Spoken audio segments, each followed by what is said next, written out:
Over 60 years ago, a machine was born that could think, solve problems, and even outsmart humans at math. Crazy, right?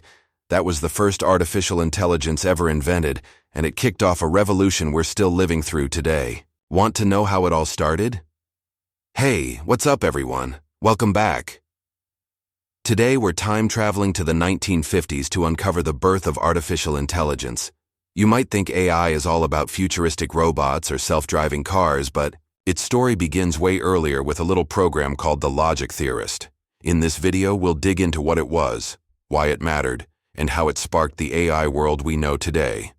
Let's dive in. All right, let's set the scene. The idea of thinking machines didn't just pop up overnight. Way back in the 1800s, a guy named Charles Babbage dreamed up the analytical engine, a mechanical computer that could crunch numbers like nobody's business. It never got built, but his pal Ada Lovelace took it further. She wrote the first algorithm for it and even predicted machines might one day compose music or paint pictures. Wild, huh? Then, fast forward to the 1940s. Alan Turing, the genius behind modern computing, steps in.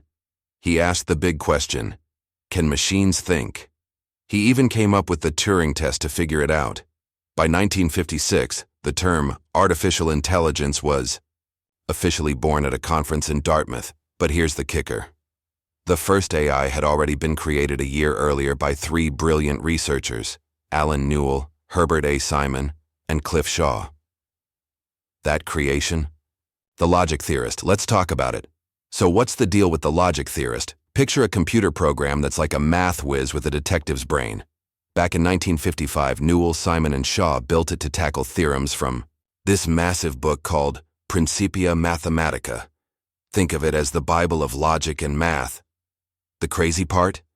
This program didn't just follow instructions like a robot. It thought through problems. It used tricks called heuristics. Kinda like shortcuts your brain takes when solving a puzzle. It'd try one path, hit a wall, back up, and find another way. And get this, it proved 38 out of 52 theorems from that book. For one of them, it even came up with a slicker proof than the original. Humans were like, wait, what? It ran on, a beast of a computer called the Johnniac, and they coded it in a brand new language called IPL. This wasn't just number crunching, this was a machine flexing some serious brain power. Now, the Logic Theorist wasn't just a one-hit wonder. It lit the fuse for the AI explosion. It showed the world that machines could do more than calculate. They could reason. That idea sent researchers into overdrive.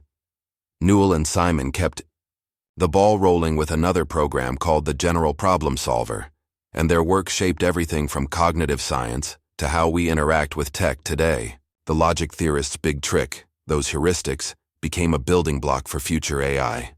Think about it. Without that first step, we might not have Siri barking at us to set reminders or Netflix guessing what binge watch we're craving. From proving theorems in a dusty lab to powering the gadgets in your pocket, the Logic Theorist's fingerprints are all over our modern world. Pretty cool for a 1950s brainchild, right?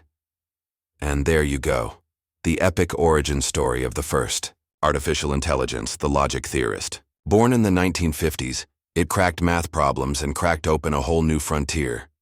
Since then, AI's gone from clunky computers to mind-blowing breakthroughs like chatbots, autonomous drones, and even game-playing champs like AlphaGo. It all ties back to that one bold idea: machines can think. Thanks for hanging out with me on this journey. If you loved this dive into AI history, smash that like button, hit subscribe, and ring the bell for more. Catch you in the next one.